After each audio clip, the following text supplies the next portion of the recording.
Des objets traditionnels indispensables pour la nouvelle mariée, présentés un à un. Loin d'être de simples cadeaux de mariage, ce sont des symboles, certains servant même à chasser les esprits maléfiques et autres mauvais sorts. Quant à d'autres, ils symbolisent le bon comportement attendu de la nouvelle mariée dans le domicile conjugal. Chez les Soninké, cette tradition se perpétue de génération en génération.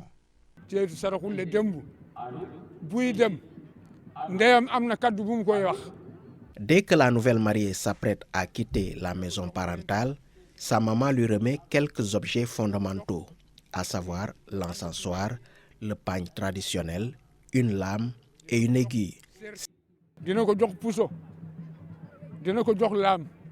Ces objets sont pleins de sens. Pour le pagne, la nouvelle mariée doit le porter une fois chez son mari et il symbolise la fidélité envers son mari.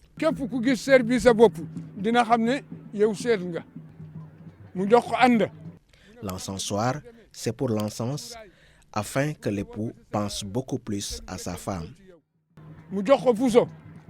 L'aiguille, c'est pour lui signifier qu'elle doit agir en rassembleur si toutefois elle y trouve une famille divisée. Elle doit plutôt travailler pour que l'entente revienne dans cette maison.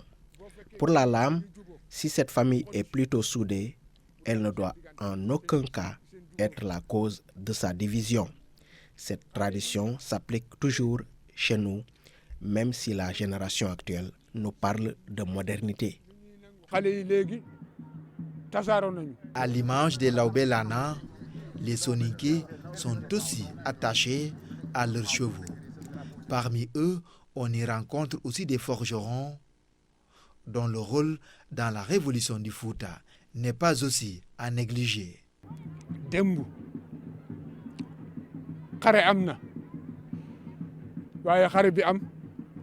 À l'époque, il y avait une guerre. Et qui dit guerre, dit aussi armes. Toutes les armes, ce sont les forgerons qui les fabriquaient. Les fusils et les machettes, entre autres. Même les colliers des chevaux, c'est nous qui les fabriquions.